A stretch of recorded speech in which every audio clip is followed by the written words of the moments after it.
Hello，大家好久不见啦，我是 Tommy，大家最近过得还好吗？我又一个月没有录影片了，抱歉让大家久等了。今天这集想要来分享是关于我这一个月的体验，以及我学到的是关于跟业力，以及关于轮回，以及关于念经的效用等等的这些相关的议题。因此，今天这集我们就来分享这些议题吧。那我们就来开今天这集的影片咯。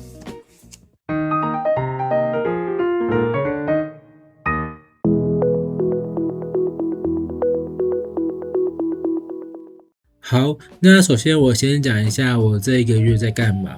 我上一支影片是11月16号还是11月17号的时候拍的嘛？那现在录影的时间是12月20号，已经一个月过去了。这一个月呢，发生非常非常多的事情。那我有写一篇在部落格文章，欢迎大家去看。简单讲的话，就是我发现我有对人的恐惧，我会很害怕人，我会很恐惧人。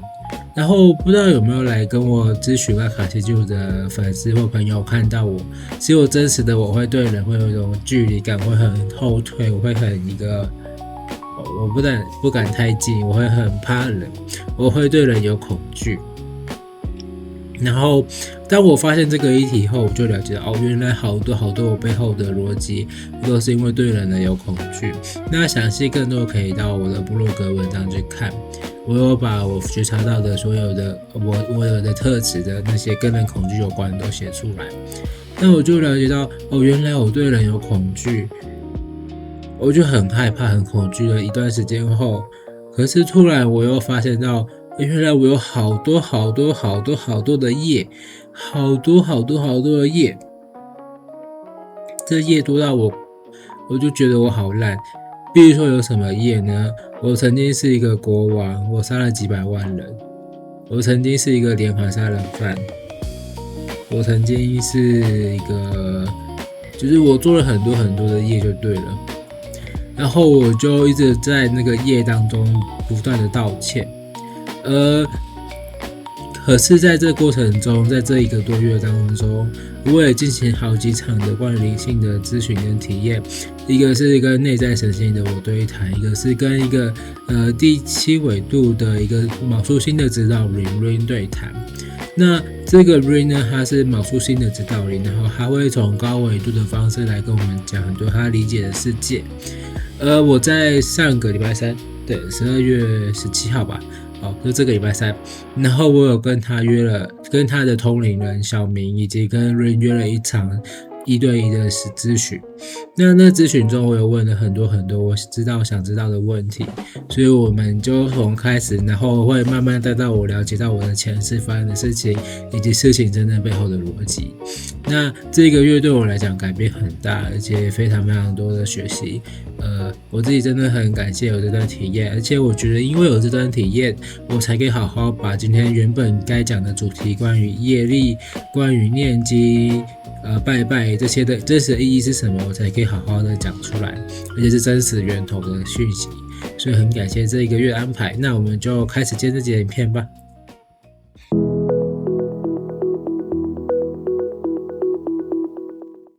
好，那什么是业呢？我们传统往往的宗教的观念就会觉得业是因为我前世伤害了人，我前世很多种下的因果都是业，而因为我伤害了人，我会有业力，这辈子我就有业障，我就需要去还业障，所以我就很多的业，我们每个人都很多的业，需要把这些业力清偿完，我们才可以不用当人，或者是说要好好的把这些业力清偿，然后我们每天都会深藏在这些罪恶里面。所以如果有人他是身体比较残疾，或者他天生有一些什么问题，他可能是业力比较重，他可能前世做了什么事情，所以还要去拜拜啊，或者是要去办法，或者要去超度冤亲债主啊等等的嘛。那可是我在透过催眠的时候，我跟我的内在呈现对话，他说完全不是。这个讲法跟那个刚刚讲那个 Rain 的讲法也是一样，我们直接讲 Rain 的讲法了。Rain 的讲法是说没有这个东西，或者是说在宇宙运作的逻辑上没有业这个东西。应该是说这个业啊，它更多的是来自于你的愧疚。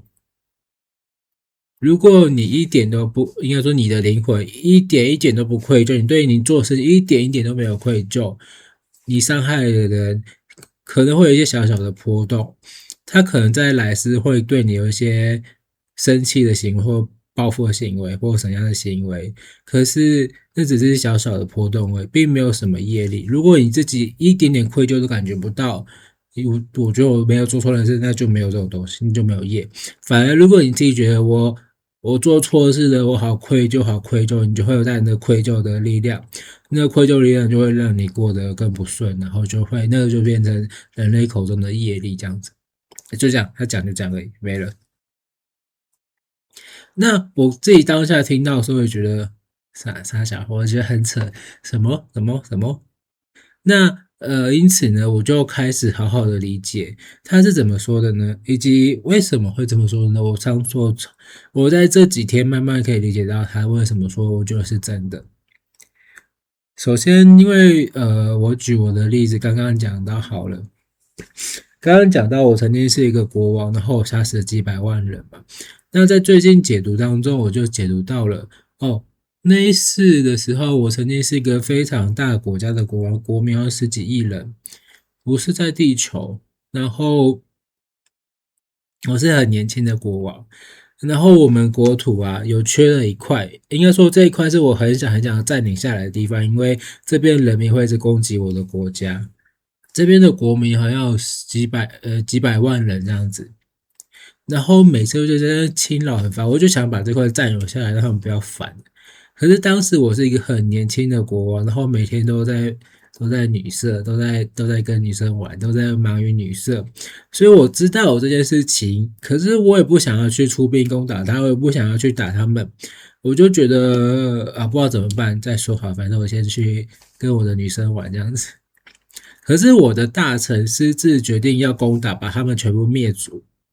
我根本不知道这件事，我还在享受我的美色。但是我知道的时候已经攻打快完了，人民都被快屠杀完了，那边已经是要被我们占领了。我听到的时候，我非常的震惊，以及非常愧疚。而我这愧疚非常大，因为我觉得我怎么可以做出这样的事情？我怎么可以让我的大臣做出这样的事情？为什么他要做出这件事情？而且那是多少万人的生命们，为什么要这样去杀害他们呢？我就会对我自己有非常巨大的愧疚感，因为我觉得是我放任这个大臣也不是啊，其实不是我放的，可是我觉得是我放任大臣，让那个大臣可以僭越我的权限去指挥士兵去杀人。对于那些杀人士兵，我对他们非常愧疚感，因为他们要第一线去杀人。对于那些百姓们，我也觉得非常愧疚感，我也非常懊悔。所以我就是深深的在自己懊悔中，然后我就觉得我自己很烂，我很不够好，我杀了人，我杀了几百万人，我是一个暴君。虽然我后来就是长大了，我不想再沉溺美色，我想要好好管理国家，让国家国民让大家过得更好了。可是已经称上我是一个暴君的标签，所以我怎么做，大家都觉得那是我干的，那是我做的，然后我就一直很愧疚。那这个愧疚感就把我压得很深，让我自己觉得我很烂，我很不够好，我很差劲。那这怎么跟刚刚讲的 Rain 讲的那个业力的关联呢？我发现我没有接收到任何被害者的讯息，或者是说他们没有找我，而是都是我自己给自己的这些压力跟责任。对，就这样没了。就是说，都是我自己给自己的压力跟责任。我觉得我不应该这么做，我觉得我什么这样子。可是我回过头来，我静下心来，我感觉到都是我自己放不过我自己，都是我自己放不过我自己的那些念头。因为，嗯，我们都是很高频的灵魂来的，都是我自己放不过来的念头。而且，Rain 讲的一句话就是说，所有的事情都已经发生了，所有的事情都已经发生了，只是你会对应到你的频率，你的频率会对接到一条时间线，那条时间线就会发生一些事情。比如说，当我的频率不好，我就会对接到杀死几百万人的，不是我杀死几百万人这个事件。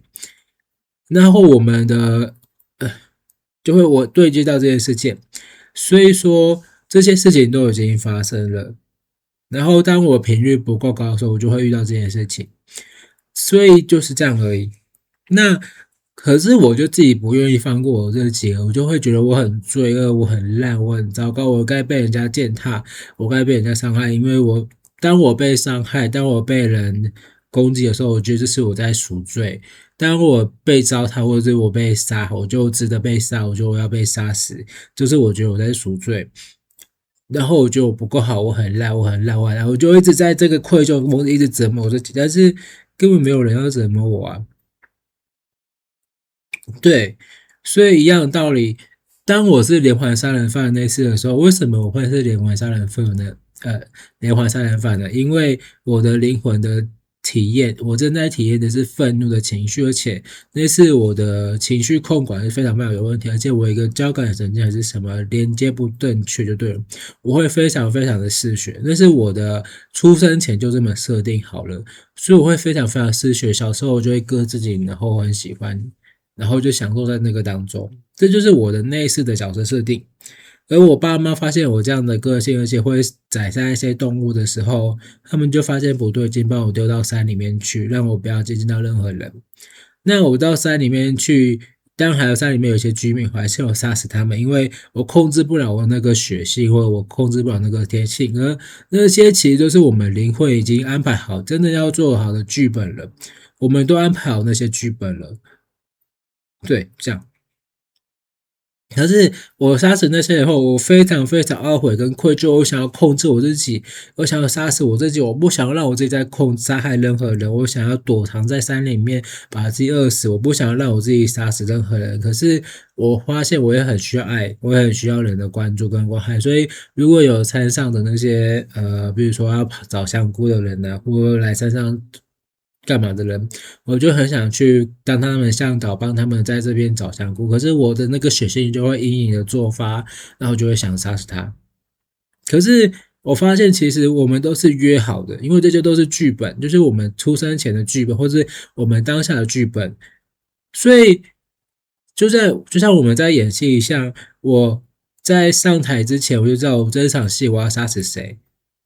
可是我杀死他，那我们约定好我就要杀死他，那对方也知道，我也知道，我们都可以接受啊。可是我就会因此而非常非常非常非常巨大的愧疚感，我就觉得我是个烂人，我不够好。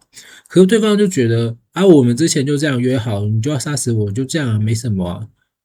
所以说 Rain 讲的其实业力最大的核心就是你的自己的罪恶感，你放不过你自己。对，就这样。那会不会有一种情况是，我觉得我一点错都没有错，我一点罪恶感都没有，即使我杀了人，我觉得我没错，我是好的，我是正义的，我没有任何的错误。那这种情况会怎么办呢？比如说会，当你自己感觉不到任何的愧疚，就没有那种业力，就这样。当然，对方可能会有一些接下来的转世，可能对方就会安排一些跟你针锋相对，或对你愤怒，或他想把愤怒发泄在你身上的事情。可是当然你自己觉得你自己也没有任何愧疚，没有任何问题，就是一些小波动而已。他就讲这样子，对，所以其实跟我们宗教认识的差别很大。所以回过头来，关于我的那些种种的业力，其实都是我自己放不过我自己，我非常非常强大的愧疚感，我觉得我很糟糕，我很烂，我很烂，所以我要体验更多的被伤害，我要体验更多的被杀死啊，被轮奸啊等等的剧情，我觉得我很烂，我觉得我很烂，然后我就会体验更多这种剧情，然后我就会开始恐惧人，我就会害怕人。可能多，我觉得至少应该有一些这样的关系，然后我就会开始有这样的这次的状态。所以是不是因为我恐惧人，因为我前世种种恶业呢？其实更多是我自己放不过我自己而已。那为什么会有这么多愧疚感呢？这我们就另外再讨论，因为我还没有找到原因啊，我还在探讨当中。所以我可不可以原谅我自己呢？我是国王那一次，我可不可以原谅我自己，或者说我可以放下这些愧疚感的？因为人真的不是我杀的，也不是我叫莎莎的，这不是我的责任。或者说那一次，因为因为我感觉我的灵魂或者我们的灵魂都是从高维到，我们都是善良的。虽然今天是20号，昨天才发生那个捷运中山站那个杀人的事件，可是我是不知道为什么有些人真的会去杀人，比如说最近很多美国的那种枪击案、校园枪击案，或者是说澳洲海边有枪击案嘛，这我就理解不了了。但就我理解，我都是高维来的，而且我不会去伤害人，除非剧情需要这样子。突然感觉到好像有什么想补充的讯息吗？知道了，我们都是来体验的，我们都是来体验的。地球就是一个有3维的物质实体，有重量，有很多我们可以亲自体验的一个场景，我们都是来体验的。回到业力，如果你自己放不过你自己，你就会非常巨大的在纠扯，你就会非常非常罪恶感，就觉得我很烂，我不值得，你不要靠近我，我很烂，我会伤害人，我会很怕离人接近，因为我会伤害人，我会很恐惧。可是你就会导到这样的，你有这个想法，你有这个信念，你就会导到这样的来世，你就会可能会被伤害，你就会因为你觉得你很烂嘛，就像是吸引力法则这么说的一样，所以你就觉得我应该要被杀死，因为我要赎罪，我要，就人类的那套系统就来了。所以回过头来，真的有业力吗？更多的是你放不下你自己而已。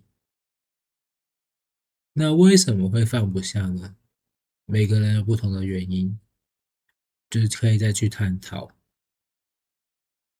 那如果像我想问指导灵的是，像是我们有发生那种持刀砍人事件，而且是对完全陌生的人的那种人的事件，为什么有些人是可以做出这种事情的？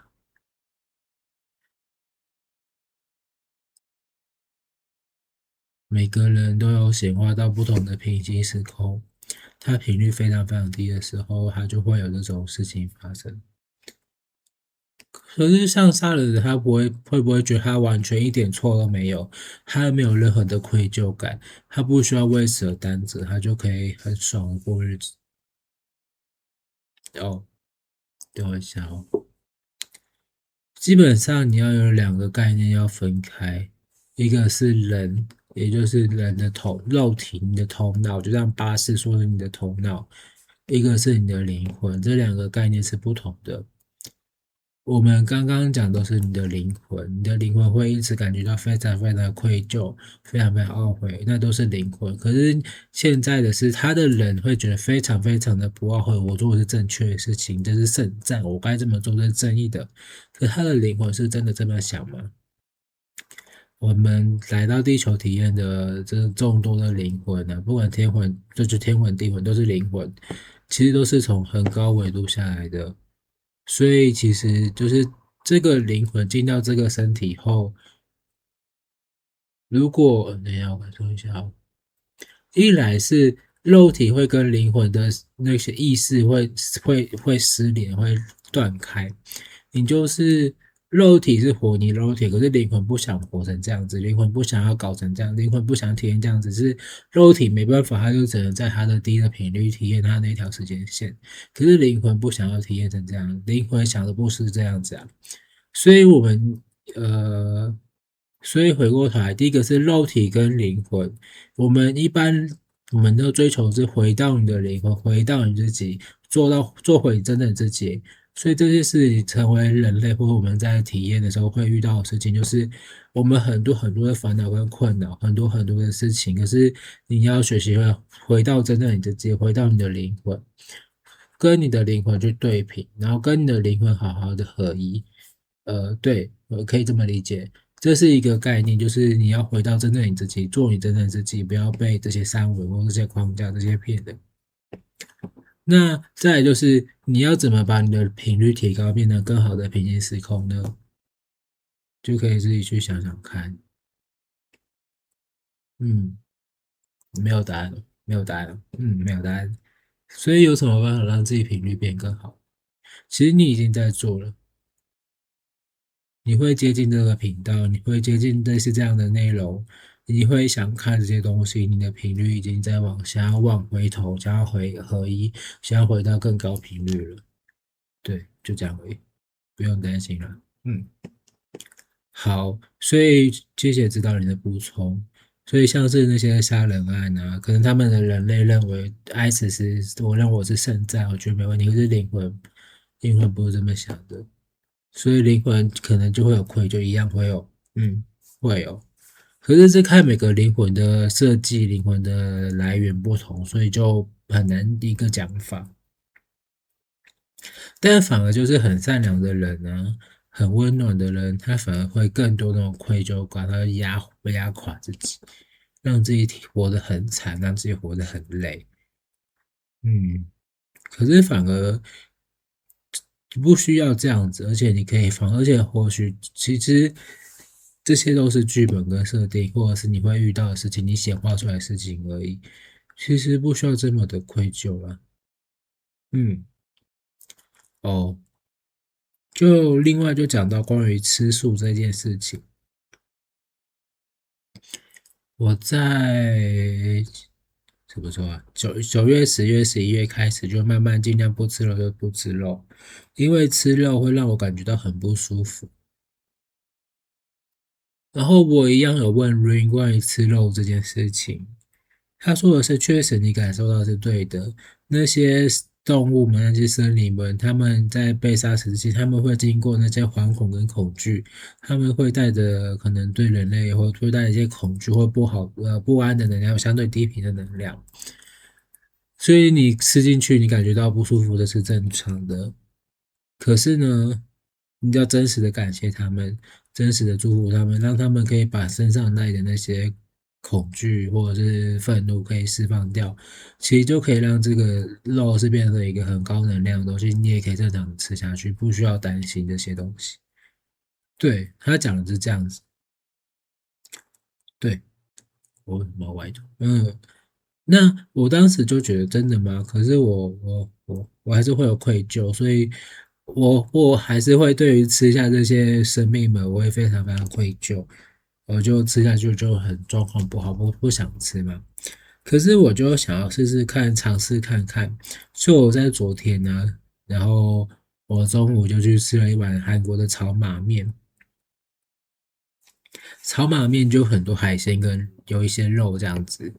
然后我一样在餐前之前，其实我我一定都会在餐前之前好好感谢神明们，谢谢他们，祝福他们。那我突然就觉得好像没什么差欸，我身体没有特别感觉到不舒服。我诚心的感谢他们，祝福他们后，我身体并没有特别的变化，反而可以吃得很开心。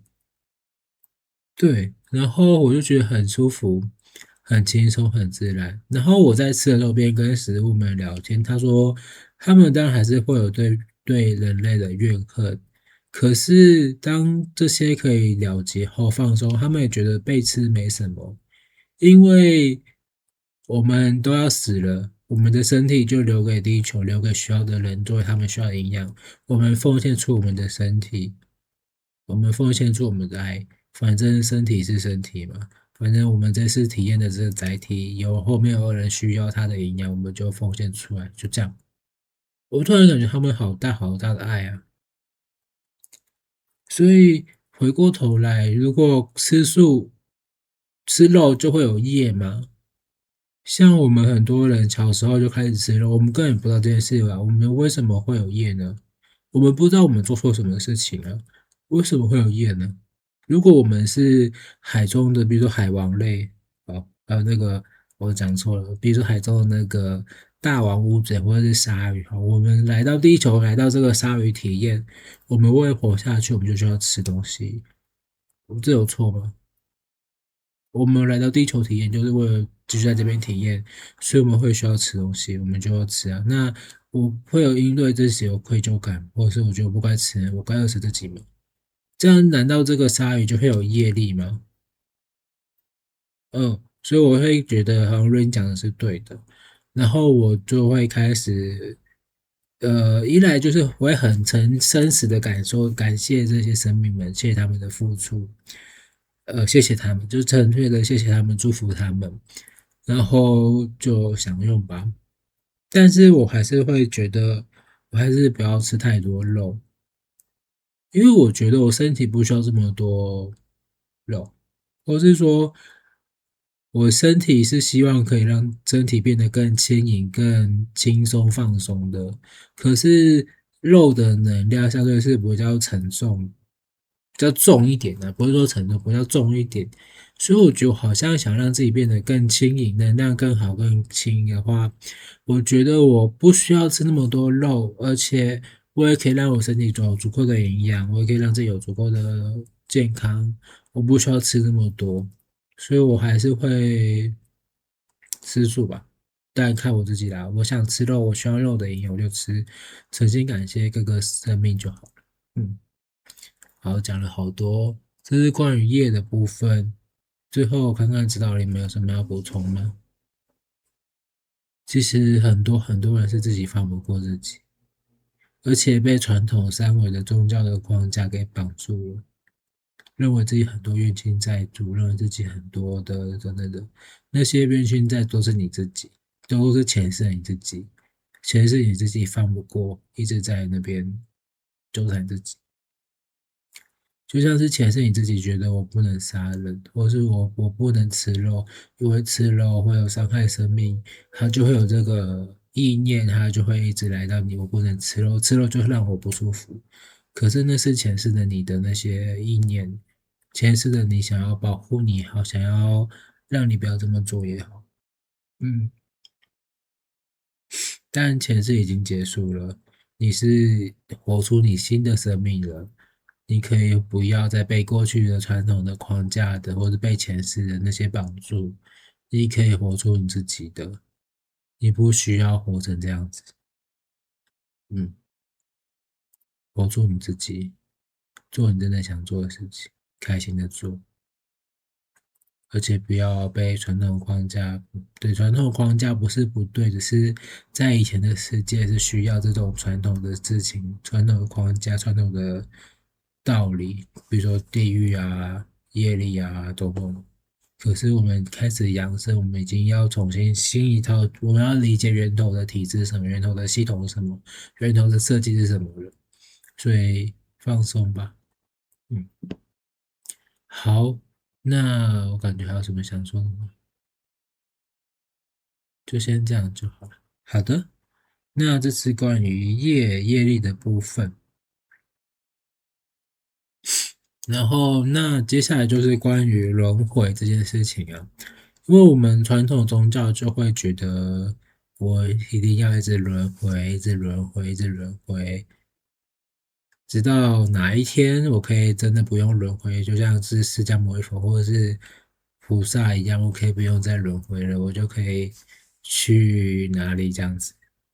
可是我问 Rain 说，其实没有这个东西，因为他是指导灵嘛，他是更高层级的指导灵嘛，他说没有这个东西。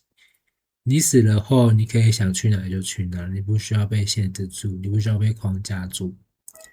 嗯，你想去哪就去哪，你想去卯宿星也可以，想去更高维的行星也可以，都可以。对，但是一样是你灵魂啊，不是肉体的，你是灵魂想去哪。所以说，就是没有轮回，就是没有强制什么六道轮回这种东西。你想要成为狗，你就可以成为狗；你想要干嘛就可以做干嘛。你就是来体验啊，就是你想要再体验而已啊。那为什么会有类似轮回？我们不断的来体验的前世呢？是因为我们觉得自己哪里做的还不够，或自己觉得哪里做的还不好。我想再 try 一次看看，我想再重新试试看看，会不会再做的更好呢？会不会让我突破这个关卡呢？就这样而已。所以他只是想要来再体验看看，当时前一次游戏我好在哪边我可以再做的更好，我想再来一次，我想再 try 一次，我想再体验一次，就是这样而已，就没了，就这样没了。那我就会感觉好像有点在打电动一样，然后就像是我们可能马里奥会有很多很多关卡嘛，这道关卡我觉得虽然过关了，但我爬那个杆子太低，我想要再爬一次，让它高一点，我想要再怎么爬一次，我想要再怎么玩而已，并没有什么强制一定要轮回到死或者什么的。因为原本我以为也是要一直轮回，一直轮回，一直轮回，轮回没有头没有地。因为其实说，其实我们灵魂就是想要体验，想要试试看不同的，想要可不可以再做更好，想要去玩，想要去体验，就这样。那为什么？为什么灵魂会一直想要来体验，想要来三维呢？原因说你可以觉得灵魂很无聊吧？因为回答是真的回答说，你可以觉得灵魂很无聊吧？就是想要来体验，体验看看自己没体验过，体验看看之前讲体验的东西，就这样而已，没有了。嗯，就好像回到源头，一切都变得很简单。其实你只要做你想做的事情就好，你想要体验什么就去体验就好了，没有什么，所以也没有什么宗教的六道轮回，或者是说三恶道啊，或者是什么天道，可天道还要再轮回之类的，基本上就是你想要怎么玩就可以怎么玩，没了。当然，如果像我们会有愧疚的人，我就觉得我我没有那个资格去到更好的地方，我没有那个资格去到那么，就是比如说什么其他世界，我很烂，我只能继续来这边被糟蹋或者被伤害，你就会持续的有这个信念绑住你，你就会来了这样子。可是就是你自己绑住你自己的，所以我就解读到我有好多是这种终身孤寂，终身一直孤单，没有伴侣。然后我就问，诶，为什么我会一直这样终身没有伴侣呢？我才知道你跟我说是你自找的，我就发现是刚刚很类似，就是我觉得我会伤害人啊，我很烂啊，我不够好，不要靠近我，我会伤害人等等的，所以我就一直安排我该被惩罚、该被伤害的剧情，然后我就一直终身孤单，没有对象，对，就这样而已。所以其实就回过头来，为什么我会放不过我自己？为什么会有这么多愧疚感？我会透过催眠再去看。对啊，嗯，那这是关于轮回的部分。轮回的部分，指导灵们有什么想补充吗？你们不要被宗教绑架了，你想去哪里都可以去哪里的，你想要干嘛都可以干嘛的。你不想当人，想当狗，想当猫，想当大王乌贼，想当各种各样的生命都可以，而不是在地球啦。你想要去其他行星呢，都可以。对，没有任何的限制。哦那个小明有录一集 podcast 讲死后会去哪里的那一集 podcast 的，知道你推荐大家可以听听看。我再把链接放在下面这样子。对，你可以听听看更高维度的理解。好，那这道铃就到这边，没有讯息了。有讯息？什么讯息？不要活得这么累了，不要这么累，放轻松，休息一下，好好的活，不要让自己这么的累。不想轮回就不要轮回啊。那我反而好奇，像是之前通灵问到地藏菩萨、观世音菩萨，他们都觉得地球是很累、很修行、很辛苦，要经过很多的事情的轮回，才可以变成那样子。这是为什么他们观世音菩萨或传统宗教的神明会有这么想法？他们都是被自己绑住啊，真的，对。其实他们都是很有能力、很有温暖，而且是非常高的接近源头的一个灵魂也好的一个能量也好，所以他们会特别，嗯，就是你说内疚、愧疚这些，他们特别都会有。他们就觉得我要拯救人类，我要拯救世界，我不能让人类在那边痛苦。他们就会类似这样的想法，也会觉得我很糟，也会有这些，都会绑住自己，他们就会经历过这些很痛苦的过程，直到哦，原来我可以不用这么做。可是为什么菩萨他们跟我说，就是其实就像是地藏菩萨，我说他的地藏经是可以摆脱轮回嘛，其实就是这样，你可以放过你自己。嗯，还是因为我们传统宗教就会认为应该要轮回，所以我们接到的神明他们都在轮回的指示体系。嗯，有一点关系，因为当你有带着滤镜去跟神明沟通的时候，你的所有的讯息都会通过这层滤镜，然后神明的所有事情你会通过这层滤镜来接到，你就会在传统宗教的架构去接，你就会有一个你的那个视角去看到事情的一个像，简单讲。可是放下这些三维宗教，放下这些东西，其实你可以接到源头，他们不是这样的。也就是我向我的通灵去感受出去，我们都有自己的预设的思想，就会影响到可能不是真的与源头真的想表达的这些讯息。对，所以我们也是要好好把自己放下，放下这些旧的三维这些，放下自己的一些杂念或者是一些思想。你才可以真正做到好好的传讯。好，我了解了。哦，关于西方极乐世界啊，我有问 Rain，它真的存在吗？Rain 说，你可以说它存在，也可以说它不存在。当你死亡后，我们死亡后就会去到你相信的地方吗？我相信有一个西方极乐世界，你就会创造一个实像西方极乐世界，你就会去。然后，可是是不是真的有一个西方极乐世界呢？没有，对，没有。因为就论是说，大部分人去了那个西方极乐世界后，在那边体验，他短短的一刻会发现自己是他想象的，而且他自己创造的，跟跟上面讲的不一样，然后他就会回过头来看他要继续去体验什么，这样子，就这样没了。可是我就很好奇，为什么我们死后，我们想要去西方极乐世界，我们就会创造一个世界呢？因为我相信有这个东西，我就会把自己包在那个相信的泡泡里面吗？我来问一下好了。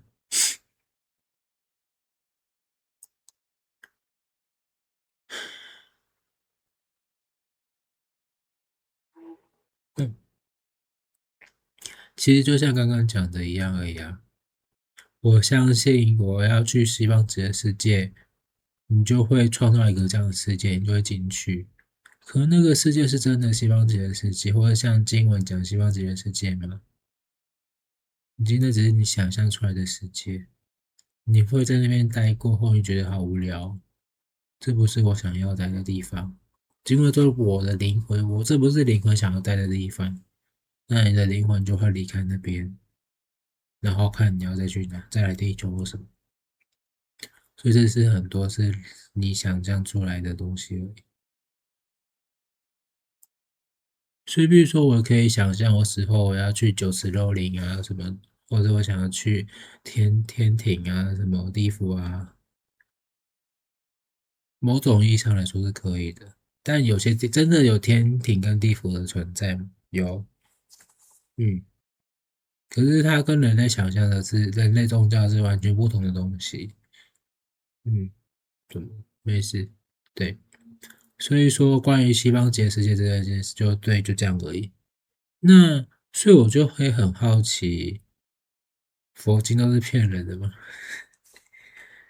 哦，其实我有问瑞是说可以这么说，我就感觉好像不是说佛经是骗人的，而是刚刚讲的我们通灵的那个蛇萨或那个住持或那个大师，他带着他的滤镜去通，所以他就通到那个，对，没错没错没错，我感受一下哦。像是我记得释迦牟尼佛在佛经中有说到，西方极乐世界是阿弥陀佛的大世界，它可以里面有怎样的东西，然后任何人只要你发愿，我相信我信奉阿弥陀佛，就可以到死后就可以前往那个世界。那这样的讲法是人类所编的吗？还是真正高维的讲法？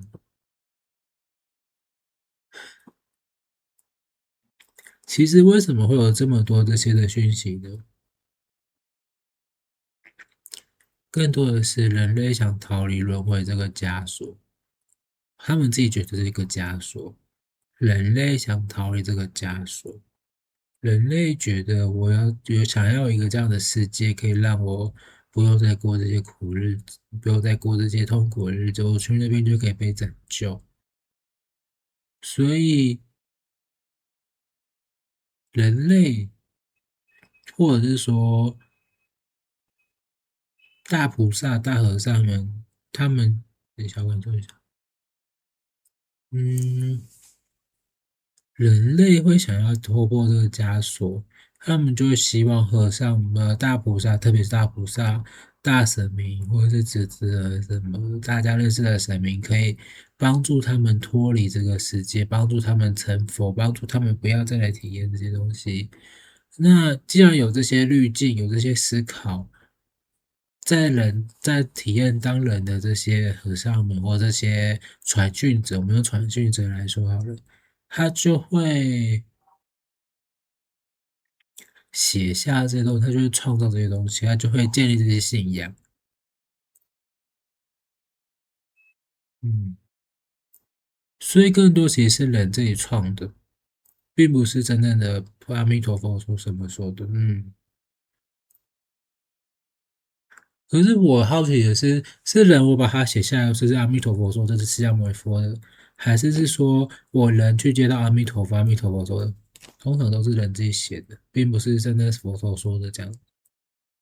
真的佛陀说的只有那个《金刚经》，没错，就是一切都是虚妄，所以你想象的那个西方解释也是虚妄。所以不管是我们的世界、卯数星，其他都是虚妄，都是空的。这是我们想要体验，就创造这个世界，我们就来这边玩了。所以就这样子而已。所以没有什么话想说的。我感觉我会有愧疚感，我打破大家的幻想，我不该这么做。可是这是我的议题，为什么会有这种愧疚感？我不知道。对，我在探索看看。所以关于西方极乐世界，关于轮回，我们就到这边吗？有什么想再补充？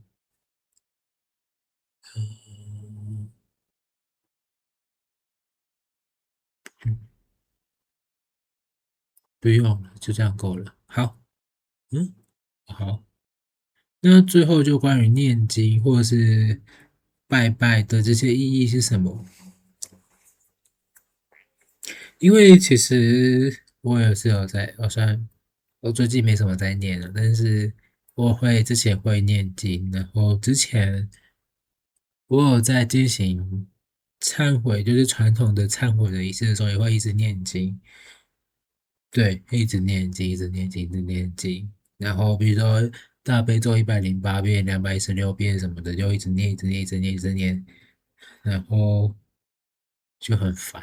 然后后面真的，一来是专心不了，二来就是觉得我不想念了，就很久一段时间没有念经了。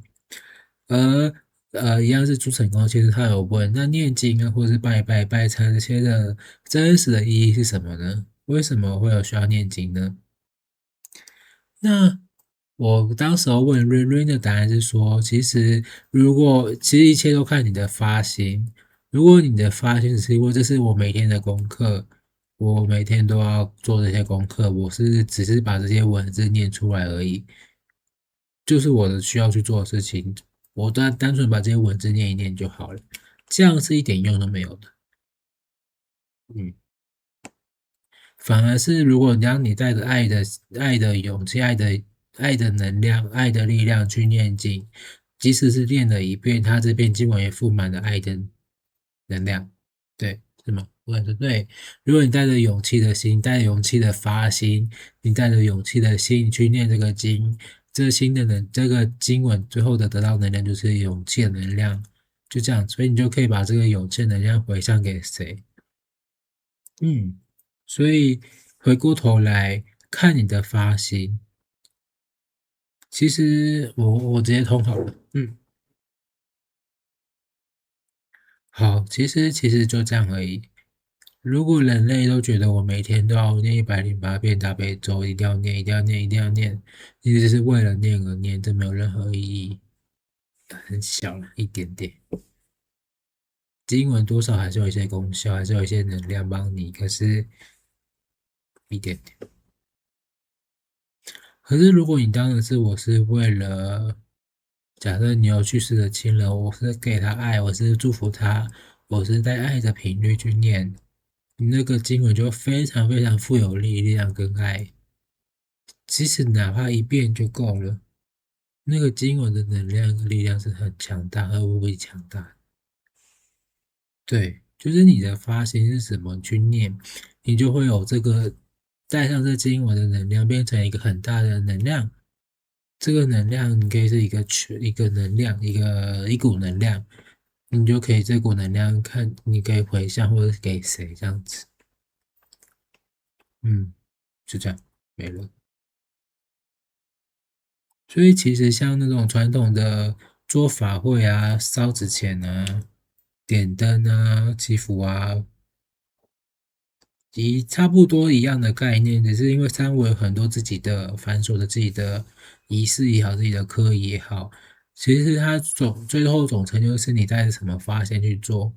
如果你是带着敬畏鬼神的，那你就会得到，你通常没怎么用啊，就是一样不大不多。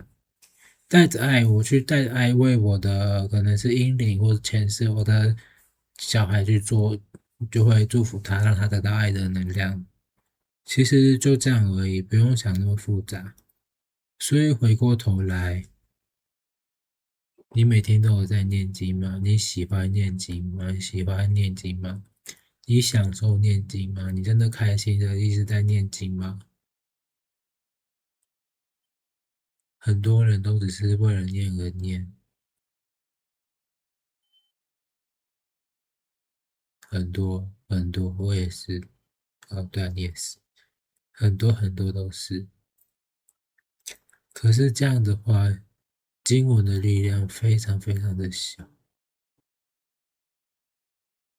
嗯，所以说回过头来，为什么你要念经呢？为什么你要念经呢？为什么你要吃素呢？我们其实都是很有爱的灵魂，把这些捆绑得很死，在三维的信仰、三维的宗教、三维的架构下，把自己活得很惨。不需要的，不需要的。要松绑自己，让自己活得更开心、更快乐，而且不需要任何的愧疚。你本来就值得的这么用好，你本来就值得这么好，你不需要把每天自己绑死死的去念，对，而且效果很小，而且你花了很多时间在这边，你的这样的人生的体验是你真的想体验吗？一样嘛，就是你是肉体的你跟灵魂的你，这样每天的体验是你真的想，灵魂真的想要体验吗？灵魂是想要探索世界，想要去世界游玩，想要去摸索，去体验自己没体验过的事情，想要去尝试看自己想做的事情，这是灵魂会想做的事情，而不是困住了。所以祝福大家回到你自己，回到你自己，回到你的灵魂，回到你自己。你真的想做什么事情？想去世界走走，想去体验不同的文化，想去吃好吃的美食，因为地球才可以吃得到。想去信，想去玩，想去做什么事情？你想做什么呢？好好体验你的人生吧，不要被绑住，不要被框架住。没讯息，对，好，好，那我想今天这集我们就大概到这边。最后就是我想要补充一下，就是这次跟 Rain 的这个对谈，我觉得对我的帮助非常非常大，而且我收获很多。我有很多很多想问的问题，所以我会把他的资讯放在下面，然后欢迎大家如果有兴趣的话，当然这也不是业配，是我自己真的很帮助。然后我跟 Rain 的谈话当中，我发现原来其实我是一个很单纯的人，很单纯的人，然后我就是很听话，很单纯，然后我会就是很容易相信，我就有很强道德框架、道德标准，而且这是在上回形成的，因为不需要这些啊。可是我就会因为这些道德框架、道德标准有很高的愧疚感，然后就会把我自己困得很死。可是 Rain 说，其实我们会有这种特征，就是我们是很有爱的灵魂，很有爱的灵魂，在这边活得会特别惨，所以放过自己吧。然后他跟我讲说，我是一个很单纯的人，然后我好像发现到也是一样，所以我会想把这部分关于我自己的这部分，我会写在我部落格，应该今天或明天就会写了。然后我会再把跟他对谈关于我自己认识我自己，我是从哪里来，关于这些我想再把它写成部落格。所以如果对我有好喜欢，可以到下面去参考。那今天这集我们就录到这边咯，然后就没有然后了。不知道大家听完的感受是什么呢？是觉得我在胡乱吗？我其实一直有这个担心的，就觉得大家觉得我在胡乱。不管如何，祝福大家活出你自己，活出你想要的样子吧。然后如果喜欢这个频道，欢迎订阅。那其实我有点想要开赞助了。过去就觉得我不值得，我不要赞助，但是我觉得我现在值得了，所以可能会想要再开启这些付费的，包括 YouTube 的盈利。那很感谢大家的支持，谢谢大家。然后我想让我们大家都活出更好的自己，更想活的自己，更开心自己，我们可以频率提高到更好的平行时空去。祝福大家，那就录到这边咯，拜拜。